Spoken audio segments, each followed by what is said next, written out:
Dear students, myself Purushottam Sharma and I welcome you to the YouTube channel of Srimati Mauri Devi Taparia Girls College.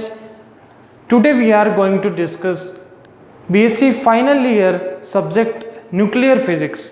मैंने आपको बताया था students कि अपने final year के अंदर 3 सब्जेक्ट हैं. फर्स्ट अपना रहेगा न्यूक्लियर फिजिक्स, फिर है सॉलिड स्टेट और इन द लास्ट होता है अपना क्वांटम मैकेनिक्स. तो इन तीनों में से सबसे फर्स्ट अपन आज स्टार्ट करेंगे न्यूक्लियर फिजिक्स. न्यूक्लियर फिजिक्स यानी कि नाभिकीय भौतिकी. नाभिकीय भौतिकी, इसमें नाभिकीय नाम से ही आपको पता चलता है कि हम इस नाभिकीय भौतिकी बुक के अंदर नाभिक के ऊपर डीप लेवल में जाके क्या करने वाले हैं, स्टडी करने वाले हैं. सबसे फर्स्ट हम थोड़ा सा पीछे चलते हैं. तो हमने पीछे की क्लासेस में ये पढ़ा है डियर स्टूडेंट्स की जो एक कोई मैटर होता है वो मैटर छोटे छोटे मॉलिक्यूल से मिलके बना होता है, और जो छोटे छोटे मॉलिक्यूल्स है वो किससे मिलके बने होते हैं, छोटे छोटे एटम्स से मिलके बने होते हैं. और वो जो एटम होता है, और उस एटम के बारे में जब हमने स्टडी करी है तो हमने ये बताया है कि जो एटम है वो सामान्यतः है एटम क्या हो जाता है कि जिसको और छोटे पार्टिकल्स में विभाजित नहीं किया जा सकता. लेकिन हमें बाद में ये पता चला कि एटम है उसके अंदर भी 3 पार्टिकल्स होते हैं, जिसमें हमने बोल दिया इलेक्ट्रॉन. और अपने नाभिक के अंदर जो अपने एटम में नाभिक होता है उसके अंदर क्या क्या हो जाते हैं, अपने प्रोटॉन और न्यूट्रॉन हो जाते हैं. लेकिन जब आगे और फर्दर स्टडीज़ की गई तो पता चला कि सिर्फ ये 3 ही नहीं होते अपने एक एटम के अंदर पार्टिकल्स, उसके अलावा भी काफ़ी सारे ऐसे पार्टिकल्स हैं जो अपने एटम के अंदर क्या रहते हैं, अवेलेबल रहते हैं. और एटम में भी वो उसके न्यूक्लियस में अवेलेबल रहते हैं, यानी कि उसके नाभिक में प्रेजेंट रहते हैं. नाभिक के बारे में डिटेल में स्टडी जब अपन करते हैं वो किस में करते हैं, अपन न्यूक्लियर फिजिक्स के अंदर करते हैं, नाभिकीय भौतिकी के अंदर हम करते हैं. तो यहाँ तक क्लियर होने के बाद डियर स्टूडेंट्स ये तो था कि हम नाभिकीय भौतिकी में पढ़ने क्या वाले हैं. जैसे कि हमने रदरफोर्ड के एक्सपेरिमेंट वगैरह के बारे में पढ़ रखा है, और भी कुछ ऐसे एक्सपेरिमेंट वगैरह हैं जिनमें अपने को बताया जाता है. कुछ ऐसे परमाणु मॉडल थे जिनके अंदर ये बताया गया कि एटम है उसके अंदर इलेक्ट्रॉन है, वो उसके नाभिक के चारों तरफ घूमते हुए रहते हैं, और कुछ इस तरीके का उसमें क्या होता है, सीन होता है. लेकिन अब अपन नाभिक की अगर बात करते हैं तो नाभिक क्या है. नाभिक के अंदर हमने बताया कि प्रोटॉन और न्यूट्रॉन 2 अवेलेबल रहते हैं. प्रोटॉन का जो नंबर है वो बराबर रहता है आपके किसके बराबर, नंबर के बराबर, वो आपके रहता है आपके इलेक्ट्रॉन के नंबर के बराबर. ठीक है, प्रोटॉन पॉजिटिव, इलेक्ट्रॉन नेगेटिव, यानी कि धनात्मक जो आपके धनावेश है वो बराबर रहता है ऋणावेश के. ये बात हमने पढ़ रखी है. अब हम जो नया पॉइंट पढ़ने वाले हैं वो हम ये बोलेंगे कि जो अपना न्यूक्लियस है यानी कि जो नाभिक है उसके अंदर किस तरीके की रिएक्शंस होती हैं, उसके अंदर उसके जो पार्टिकल्स हैं उसको आप कैसे डिटेक्ट कर सकते हो, उनके बारे में आप कैसे स्टडीज कर सकते हैं. तो सबसे फर्स्ट मैं आपको यहाँ पे ये बताना चाहूँगा कि न्यूक्लियर फिजिक्स क्या होता है. आई होप ये आपको थोड़ा बहुत समझ में आया होगा. बाकी जब अपन और आगे इसके बारे में स्टडी करने वाले हैं तो वो भी आपको डियर स्टूडेंट्स क्या है, समझ में आएगा. तो सबसे फर्स्ट यहाँ पे देखिए कि जैसे अपना मैटर है, तो मैटर क्या है, इसको अपन कंपाउंड भी बोल सकते हैं, मिक्सचर भी बोल सकते हैं, द्रव्य भी अपन इसको बोलते हैं. तो ये जो अपना मैटर है ये डियर स्टूडेंट्स क्या है, इसको थोड़े और छोटा करोगे, इसको और थोड़ा विभाज्य करते हैं, तब ये क्या बन जाता है, अपना मॉलिक्यूल बन जाता है. तो डियर स्टूडेंट्स जब ये मॉलिक्यूल बन जाता है, when it becomes molecule, then if we again divide this in more parts then we will get atom. यानी कि जब आप इसको और छोटे पार्ट्स में डिवाइड करते हैं तब आपको क्या मिलता है, एटम मिलता है. अब हमने पढ़ा था एटम क्या होता है. एटम इज द डेफिनेशन आपने पढ़ रखी होगी कि atom is the particle which can not be divided in more parts, यानी कि जिसको अपन और उसके छोटे छोटे टुकड़े नहीं कर सकते. तब लेकिन हमने बाद में ये पढ़ा कि एटम है उसके अंदर 3 चीज़ें होती हैं. 3 चीज़ें कौन सी अवेलेबल रहती हैं. एक हमारा रहता है इलेक्ट्रॉन, उसके बाद अपना रहता है न्यूक्लियस. और न्यूक्लियस को मैंने यहाँ पे इलेक्ट्रॉन से साइड में रखा है. क्यों रखा है, क्योंकि हम इस जो अपनी बुक है उसमें हम न्यूक्लियस के बारे में स्टडी करने वाले हैं. यानी कि जो अपना इलेक्ट्रॉन है इसके बारे में बोला गया कि ये नाभिक के क्या करता रहता है, इलेक्ट्रॉन कोई भी परमाणु है उस परमाणु के अंदर आपका कोई नाभिक है, उस नाभिक के चारों तरफ आपके इलेक्ट्रॉन क्या है, राउंड लगाते रहते हैं। ये क्या करते रहते हैं, यहाँ पे घूमते रहते हैं। जब ये घूमते रहते हैं डियर स्टूडेंट्स, तो ये क्या हो गए, अपने नाभिक से बाहर चले गए, और जब नाभिक से बाहर चले गए तो न्यूक्लियर फिजिक्स में इनका कोई रोल नहीं है। तो अब हम स्टडी किसके बारे में करेंगे, न्यूक्लियस के बारे में करेंगे, उसके नाभिक के बारे में करेंगे, परमाणु के। और उसके अंदर क्या होते हैं, अपने को मूलतः अपने को पता है, दो उसके अंदर पार्टिकल्स अवेलेबल रहते हैं। एक अपना रहता है प्रोटॉन, एक रहता है अपना न्यूट्रॉन। यानी कि कुल मिला के ये दो अपने पास में पार्टिकल्स अवेलेबल हैं। अब इसका थोड़ा सा और हम डिटेल में बात करें तो मैं आपको बताना चाहूँगा कि कोई भी जो आपका एटम है, उस एटम के अंदर, या फिर आप एक एटम बोल दीजिए, वो जो एटम है उसके अंदर आपको क्या क्या मिलते हैं। नॉर्मल हम अगर इसको डिस्क्राइब करें तो हम ये बोलेंगे कि अपने को प्रोटॉन मिलेगा, न्यूट्रॉन मिल जाएंगे, उसके बाद अपने को क्या मिल जाएगा, इलेक्ट्रॉन मिल जाएगा। न्यूट्रॉन के ऊपर कोई चार्ज नहीं होता। उसके बाद अगर अपन बात करते हैं तो आपको क्या मिलेगा, यहाँ पे उसके कुछ और पार्टिकल्स। एलिमेंट्री पार्टिकल का मीनिंग ये हो गया कि कोई भी जो पार्टिकल है, कोई भी जो आपका न्यूक्लियस है, उसके अंदर और भी छोटे छोटे पार्टिकल्स हमारे अवेलेबल रहते हैं।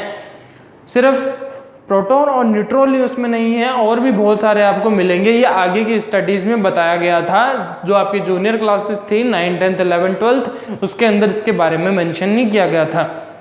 फिर इसको और आगे डिस्क्राइब किया गया। तो अब हम बात करते हैं कि वो कौन से पार्टिकल्स थे। तो 3 पार्टिकल्स आपको बता देता हूँ, और पाई प्लस, पाई माइनस, और उसके बाद एक आ जाता है आपका पाई 0।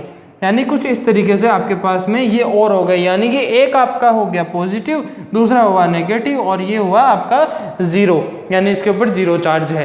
तो ये 3 मैंने और एग्जांपल दिए। उसके अलावा हम ये बोल सकते हैं कि कोई भी जो पार्टिकल है, न्यूक्लियस है, उसका जब डीके किया जाता है, यानी उसको और आगे डिवाइड किया जाता है, तब वहाँ पे क्या करते हैं, आपको 3 उसकी न्यूट्रिनो प्राप्त होती हैं। आपको मिल जाएगी इलेक्ट्रॉन की न्यूट्रिनो, आपको मिल जाती है डियर स्टूडेंट्स प्रोटॉन की न्यूट्रिनो। तो कुछ इस तरीके से आपको मिल जाती है उसके न्यूट्रिनो, इलेक्ट्रॉन प्लस। अब एक बात ये और बताना चाहूँगा कि कोई भी जो पार्टिकल है उसका एंटी पार्टिकल होता है। यानी कि अगर कोई पार्टिकल है जिसके ऊपर, सपोज करिए कोई ऐसा पार्टिकल है जिसके ऊपर प्लस चार्ज है, तो आपको एक ऐसा पार्टिकल मिलेगा जिसके ऊपर नेगेटिव चार्ज होगा। यानी कि +1 चार्ज का जो एंटी पार्टिकल, यानी उसका जस्ट अपोजिट पार्टिकल, वो क्या कहलाता है, उसका एंटी पार्टिकल कहलाता है। एक ऐसा पार्टिकल जिसका एक अपोजिट पार्टिकल अवेलेबल हो, वो जो अपोजिट वाला पार्टिकल होगा वो क्या कहलाएगा डियर स्टूडेंट्स, आपका एंटी पार्टिकल कहलाएगा। तब इस तरीके से इलेक्ट्रॉन का, जैसे मैंने आपको बताया E- है, तो आपको E+ भी वहाँ पे अवेलेबल रहता है। तो कुछ इस तरीके का इसमें सीन क्रिएट होता है।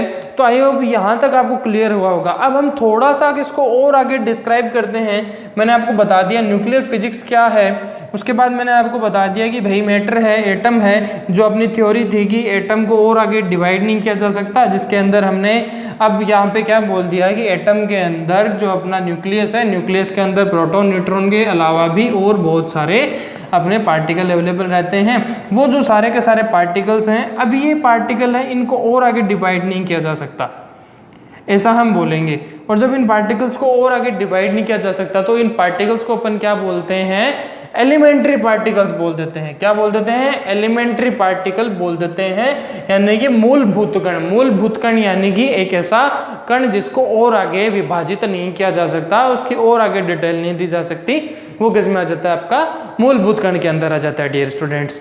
अब हम आगे बात करते हैं इसके क्लासिफिकेशंस की। जो अपने पार्टिकल्स हैं उनको क्लासीफाई किस तरीके से किया जा सकता है। तो अपना नेक्स्ट पॉइंट ये रहेगा, आप इनको नोट्स के रूप में साथ साथ में उतारते रहिए, क्योंकि यहाँ पे आपके सिलेबस के हिसाब से काम चल रहा है, तो आप इसके साथ में नोट्स भी बना लेंगे इसके। तो ये क्या हो जाएगा, classification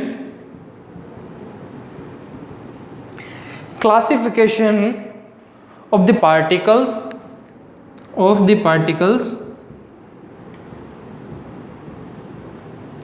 classification of the particles based on spin। Hindi में आप इसको लिख सकते हैं, स्पिन के बेस पर, स्पिन के आधार पर पार्टिकल्स का क्या कर दिया जाए, इसके 2 पार्ट्स बना दिए जाएं। तो जो अपने 2 पार्ट्स हैं डियर स्टूडेंट्स, वो किस तरीके से हो जाते हैं, स्पिन के बेस पे अपने डियर स्टूडेंट्स टू पार्टिकल्स हो जाएंगे। वो जो टू पार्टिकल्स हैं उसमें टू टाइप्स हैं, उसमें फर्स्ट अपना आता है बोसोन और दूसरा आता है अपना फर्मियोन। यानी कि फर्स्ट हो जाता है अपना बोसोन और दूसरा अपना हो जाता है डियर स्टूडेंट्स क्या हो जाता है, फर्मियोन। यानी हमने टू पार्ट्स कर दिए, फर्स्ट हमने कर दिया बोसोन, सेकंड हमारा हो गया फर्मियोन। अब इनकी हम डेफिनेशंस के बारे में थोड़ा बहुत चर्चा करने वाले हैं। यानी कि जो अपना यहाँ पे बोसोन है उसके अंदर हम क्या बोल सकते हैं, बोस आइंस्टीन, और ये क्या हो जाता है, फर्मी डिरेक। अब मैंने जस्ट फर्मी डिरेक और बोस आइंस्टीन बोल दिया, दिमाग में क्वेश्चन आया होगा कि बोस आइंस्टीन और फर्मी डिरेक क्या है। तो बोस आइंस्टीन और फर्मी डिरेक की आपके स्टैटिक्स के अंदर जो आपने पढ़ा था कि बोस की कुछ अवधारणा थी और अपनी फर्मी डिरेक की भी क्या थी, एक अवधारणा थी। यानी कि जो अपना बोसोन है वो किसके ऊपर काम करता है, बोस आइंस्टीन अवधारणा के ऊपर काम करता है, और जो अपना ये फर्मियोन है ये किस पे काम करता है डियर स्टूडेंट्स, फर्मी डिरेक अवधारणा के ऊपर कार्य करता है। तो ये अपने 2 पॉइंट्स हो गए। अब हम क्या कर रहे हैं, इनको डिस्क्राइब कर रहे हैं थोड़ा थोड़ा। तो ये इसका फर्स्ट पॉइंट अपन बोल देते हैं, ये इसका फर्मी डिराक हो गया और ये क्या हो गया, बोस आइंस्टीन हो गया। अब इसके जब हम आगे बात करते हैं, स्पिन बेस्ड बोला है, तो जब स्पिन बेस्ड बोला है तो सबसे फर्स्ट हम इसको स्पिन की डेफिनेशन के अंदर इसको डालते हैं कि इनकी जो स्पिन है, इसको थोड़ा सा यहाँ से ऊपर से ले लेते हैं अपन ताकि ये सारा का सारा इसमें कवर हो जाए। तो मैंने आपको बताया कि स्पिन के बेस पे अपन 2 पार्ट्स में क्या कर सकते हैं, इसको डियर स्टूडेंट्स डिवाइड कर सकते हैं। फर्स्ट होता है बोसोन, दूसरा क्या होता है, फर्मियोन। बोसोन बेस्ड है, बोसोन आपकी ये क्या है, बोस आइंस्टीन के ऊपर, और जो आपका फर्मियोन है वो डिपेंड करता है फर्मी डिरेक के ऊपर। और यहाँ पे अब इसके 2 पार्ट्स हो जाते हैं, बोसोन ये हो जाता है आपका फर्मियोन। अब इन 2 के बारे में हम थोड़ा सा डिटेल में पढ़ लेते हैं कि इसके अंदर किस तरीके का डिफरेंस होता है। यह मैंने आपको बताया, बोसोन डिपेंड करता है बोस आइंस्टीन थ्योरी के ऊपर, और जो फर्मियोन है वो अपना डिपेंड करता है फर्मी डिरेक थ्योरी के ऊपर। ये जो 2 आपकी थ्योरीज थी उनके बेस्ड ये है। जो अपना बोसोन होता है उसकी स्पिन होती है इंटीजर स्पिन, जो फर्मी डिरेक है उसकी अपनी स्पिन होती है हाफ स्पिन, यानी कि ये अपना हो जाता है हाफ स्पिन इंटीजर।